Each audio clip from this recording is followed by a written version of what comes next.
The Iliad. Book 3. Alexandria, also called Paris, challenges Menelaus. Helen and Priam view the Achaeans from the wall.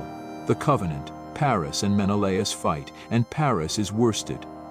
Aphrodite carries him off to save him, scene between him and Helen. When the companies were thus arrayed, each under its own captain, the Trojans advanced as a flight of wildfowl or cranes that scream overhead when rain and winter drive them over the flowing waters of Oceanus, to bring death and destruction on the pygmies, and they wrangle in the air as they fly. But the Achaeans march silently, in high heart, and minded to stand by one another. As when the south wind spreads a curtain of mist upon the mountain tops, bad for shepherds but better than night for thieves, and a man can see no further than he can throw a stone, even so rose the dust from under their feet as they made all speed over the plain. When they were close up with one another, Paris came forward as champion on the Trojan side. On his shoulders he bore the skin of a panther, his bow and his sword, and he brandished 2 spears shod with bronze as a challenge to the bravest of the Achaeans to meet him in single fight. Menelaus saw him thus stride out before the ranks, and was glad as a hungry lion that lights on the carcass of some goat or horned stag, and devours it there and then, though dogs and youth set upon him. Even thus was Menelaus glad when his eyes caught sight of Paris, for he deemed that now he should be revenged. He sprang therefore from his chariot, clad in his suit of armor. Paris quailed as he saw Menelaus come forward, and shrank in fear of his life under cover of his men, as one who starts back affrighted, trembling and pale, when he comes suddenly upon a serpent in some mountain glade. Even so did Paris plunge into the throng of Trojan warriors, terror-stricken at the sight of the son of Atreus.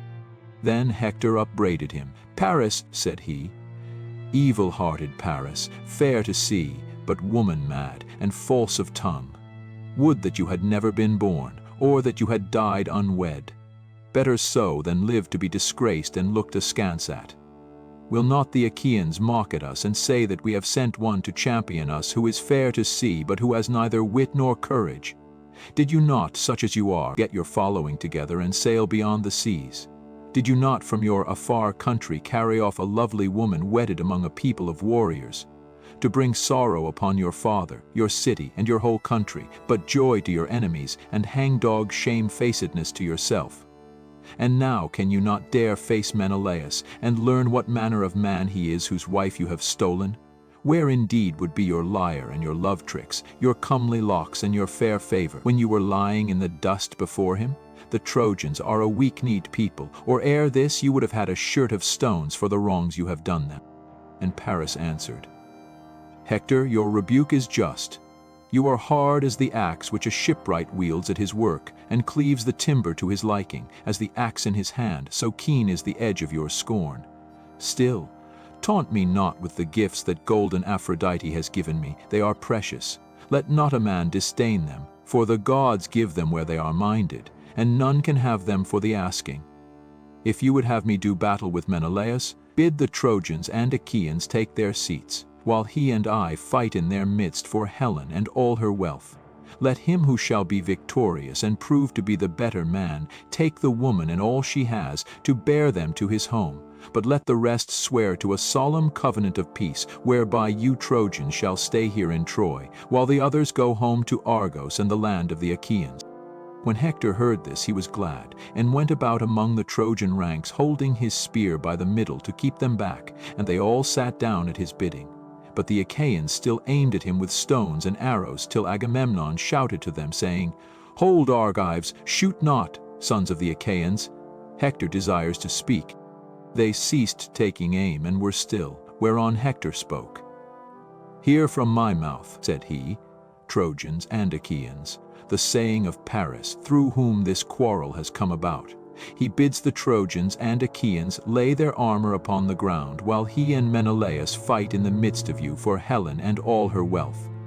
Let him who shall be victorious and prove to be the better man take the woman and all she has, to bear them to his own home, but let the rest swear to a solemn covenant of peace." Thus he spoke, and they all held their peace, till Menelaus of the loud battle cry addressed them. "And now," he said, Hear me too, for it is I who am the most aggrieved. I deem that the parting of Achaeans and Trojans is at hand, as well it may be, seeing how much have suffered for my quarrel with Paris and the wrong he did me. Let him who shall die, die, and let the others fight no more. Bring, then, 2 lambs, a white ram and a black ewe, for earth and sun, and we will bring a third for Zeus. Moreover, you shall bid Priam come, that he may swear to the covenant himself. For his sons are high-handed and ill to trust, and the oaths of Zeus must not be transgressed or taken in vain. Young men's minds are light as air, but when an old man comes, he looks before and after, deeming that which shall be fairest upon both sides. The Trojans and Achaeans were glad when they heard this, for they thought that they should now have rest. They backed their chariots toward the ranks, got out of them, and put off their armor, laying it down upon the ground. And the hosts were near to one another with a little space between them. Hector sent 2 messengers to the city to bring the lambs, and to bid Priam come, while Agamemnon told Talthybius to fetch the other lamb from the ships, and he did as Agamemnon had said. Meanwhile Iris went to Helen in the form of her sister-in-law, wife of the son of Antenor, for Helicon, son of Antenor, had married Laotis, the fairest of Priam's daughters. She found her in her own room, working at a great web of purple linen on which she was embroidering the battles between Trojans and Achaeans that Ares had made them fight for her sake. Iris then came close up to her and said, "Come hither, child, and see the strange doings of the Trojans and Achaeans. Till now they have been warring upon the plain, mad with lust of battle. But now they have left off fighting and are leaning upon their shields, sitting still with their spears planted beside them. Paris and Menelaus are going to fight about yourself, and you are to be the wife of him who is the victor." Thus spoke the goddess, and Helen's heart yearned after her former husband, her city, and her parents. She threw a white mantle over her head and hurried from her room, weeping as she went, not alone, but attended by 2 of her handmaids, Ethrae, daughter of Pythias, and Clymene. And straightway they were at the Scaean gates. The 2 sages, Ucalegon and Antenor, elders of the people, were seated by the Scaean gates with Priam, Panthus, Timoetes, Lampus, Clytius, and Hicetaon of the race of Ares. These were too old to fight, but they were fluent orators, and sat on the tower-like cicales that chirruped delicately from the boughs of some high tree in a wood. When they saw Helen coming towards the tower, they said softly to one another, "Small wonder that Trojans and Achaeans should endure so much and so long, for the sake of a woman so marvelously and divinely lovely. Still, fair though she be, let them take her and go, or she will breed sorrow for us and for our children after us." But Priam bade her draw nigh. "My child," said he, "take your seat in front of me, that you may see your former husband, your kinsmen, and your friends. I lay no blame upon you. It is the gods, not you, who are to blame. It is they that have brought about this terrible war with the Achaeans. Tell me then, who is yonder huge hero, so great and goodly? I have seen men taller by a head, but none so comely and so royal. Surely he must be a king." "Sir," answered Helen, "father of my husband, dear and reverend in my eyes, would that I had chosen death rather than to have come here with your son, far from my bridal chamber, my friends, my darling daughter, and all the companions of my girlhood. But it was not to be, and my lot is one of tears and sorrow. As for your question, the hero of whom you ask is Agamemnon, son of Atreus, a good king and a brave soldier, brother-in-law as surely as that he lives, to my abhorred and miserable self." The old man marveled at him and said, "Happy son of Atreus, child of good fortune, I see that the Achaeans are subject to you in great multitudes. When I was in Phrygia, I saw much horsemen, the people of Otreus and of Mygdon, who were camping upon the banks of the river Sangarius. I was their ally, and with them when the Amazons, peers of men, came up against them, but even they were not so many as the Achaeans." The old man next looked upon Odysseus. "Tell me," he said, "who is that other, shorter by a head than Agamemnon, but broader across the chest and shoulders? His armor is laid upon the ground, and he stalks in front of the ranks as it were some great woolly ram, ordering his ewes." And Helen answered, "He is Odysseus, a man of great craft, son of Laertes. He was born in rugged Ithaca, and excels in all manner of stratagems and subtle cunning." On this Antenor said, "Madam, you have spoken truly. Odysseus once came here as envoy about yourself, and Menelaus with him. I received them in my own house, and therefore know both of them by sight and conversation. When they stood up in presence of the assembled Trojans, Menelaus was the broader-shouldered, but when both were seated, Odysseus had the more royal presence." After a time they delivered their message, and the speech of Menelaus ran trippingly on the tongue. He did not say much, for he was a man of few words, but he spoke very clearly and to the point, though he was the younger man of the two. Odysseus, on the other hand, when he rose to speak, was at first silent and kept his eyes fixed upon the ground. There was no play nor graceful movement of his scepter. He kept it straight and stiff like a man unpracticed in oratory.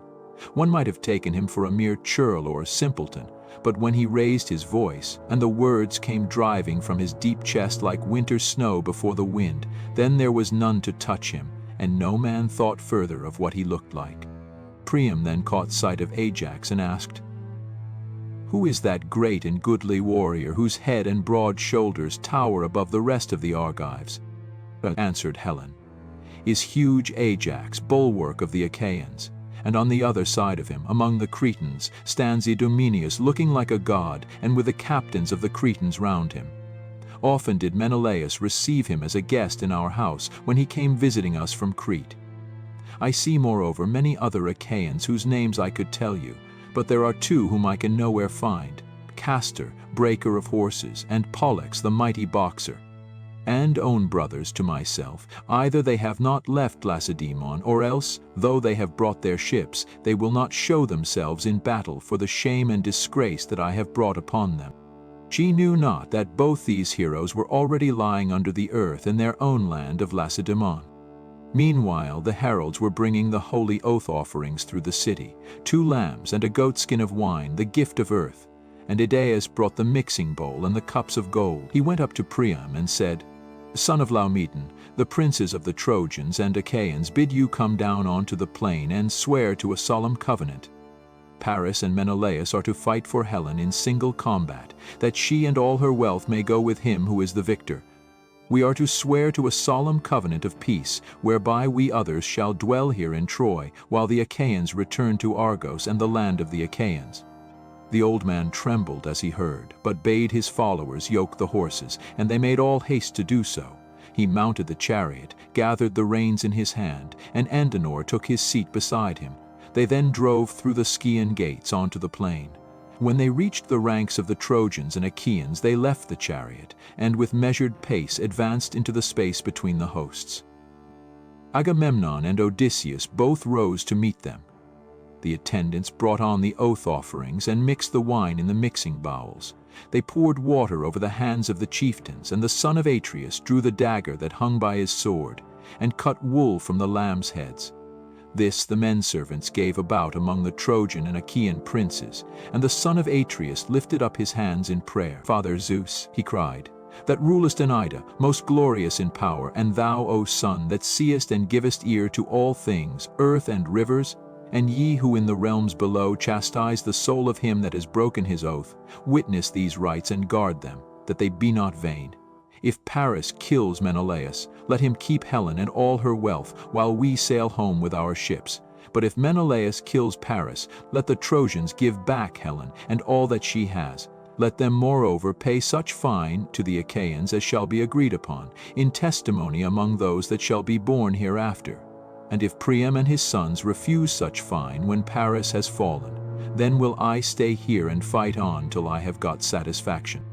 As he spoke, he drew his knife across the throats of the victims and laid them down gasping and dying upon the ground, for the knife had reft them of their strength. Then they poured wine from the mixing bowl into the cups, and prayed to the everlasting gods, saying, "Trojans and Achaeans among one another, Zeus most great and glorious, and ye other everlasting gods, grant that the brains of them who shall first sin against their oaths, of them and their children, may be shed upon the ground even as this wine, and let their wives become the slaves of strangers." Thus they prayed, but not as yet would Zeus grant them their prayer. Then Priam, descendant of Dardanus, spoke, saying, "Hear me, Trojans and Achaeans. I will now go back to the wind-beaten city of Iliad. I dare not with my own eyes witness this fight between my son and Menelaus, for Zeus and the other immortals alone know which shall fall." On this he laid the 2 lambs on his chariot and took his seat. He gathered the reins in his hand, and Antenor sat beside him. The 2 then went back to Iliad. Hector and Odysseus measured the ground and cast lots from a helmet of bronze to see which should take aim first. Meanwhile the 2 hosts lifted up their hands and prayed, saying, "Father Zeus, that rulest from Ida, most glorious in power, grant that he who first brought about this war between us may die and enter the house of Hades, while we others remain at peace and abide by our oaths." Great Hector now turned his head aside while he shook the helmet, and the lot of Paris flew out first. The others took their several stations, each by his horses and the place where his arms were lying, while Paris, husband of lovely Helen, put on his goodly armor. First he graved his legs with greaves of good make, and fitted with ankle clasps of silver. After this he donned the cuirass of his brother Lycaon, and fitted it to his own body. He hung his silver-studded sword of bronze about his shoulders, and then his mighty shield. On his comely head he set his helmet, well wrought, with a crest of horsehair that nodded menacingly above it, and he grasped a redoubtable spear that suited his hands. In like fashion Menelaus also put on his armor. When they had thus armed, each amid his own people, they strode fierce of aspect into the open space, and both Trojans and Achaeans were struck with awe as they beheld them. They stood near one another on the measured ground, brandishing their spears, and each furious against the other. Paris aimed first and struck the round shield of the son of Atreus, but the spear did not pierce it, for the shield turned its point. Menelaus next took aim, praying to Father Zeus as he did so. "King Zeus," he said, "grant me revenge on Paris who has wronged me. Subdue him under my hand, that in ages yet to come a man may shrink from doing ill deeds in the house of his host." He poised his spear as he spoke and hurled it at the shield of Paris. Through shield and cuirass it went, and tore the shirt by his flank, but Paris swerved aside, and thus saved his life. Then the son of Atreus drew his sword, and drove at the projecting part of his helmet, but the sword fell shivered in 3 or 4 pieces from his hand, and he cried, looking towards heaven, "Father Zeus, of all gods thou art the most despiteful. I made sure of my revenge, but the sword has broken in my hand, my spear has been hurled in vain, and I have not killed him." With this he flew at Paris, caught him by the horsehair plume of his helmet, and began dragging him towards the Achaeans. The strap of the helmet that went under his chin was choking him, and Menelaus would have dragged him off to his own great glory, had not Zeus's daughter Aphrodite been quick to mark and to break the strap of ox head, so that the empty helmet came away in his hand. This he flung to his comrades among the Achaeans, and was again springing upon Paris to run him through with a spear, but Aphrodite snatched him up in a moment, as a god can do, hid him under a cloud of darkness, and conveyed him to his own bedchamber. Then she went to call Helen, and found her on a high tower with the Trojan women crowding round her. She took the form of an old woman who used to dress wool for her when she was still in Lacedaemon, and of whom she was very fond. Thus disguised, she plucked her by perfumed robe and said, "Come hither. Paris says you are to go to the house. He is on his bed in his own room, radiant with beauty and dressed in gorgeous apparel. No one would think he had just come from fighting, but rather that he was going to a dance, or had done dancing and was sitting down." With these words she moved the heart of Helen to anger. When she marked the beautiful neck of the goddess, her lovely bosom, and sparkling eyes, she marveled at her and said, "Goddess, why do you thus beguile me? Are you going to send me afield still further to some man whom you have taken up in Phrygia or fair Meonia? Menelaus has just vanquished Paris and is to take my hateful self back with him. You are come here to betray me. Go sit with Paris yourself. Henceforth be goddess no longer. Never let your feet carry you back to Olympus. Worry about him and look after him till he make you his wife, or for the matter of that his slave. But me? I shall not go. I can garnish his bed no longer. I should be a byword among all the women of Troy. Besides, I have trouble on my mind." Aphrodite was very angry and said, "Bold hussy, do not provoke me. If you do, I shall leave you to your fate and hate you as much as I have loved you. I will stir up fierce hatred between Trojans and Achaeans, and you shall come to a bad end." At this Helen was frightened. She wrapped her mantle about her and went in silence, following the goddess and unnoticed by the Trojan women.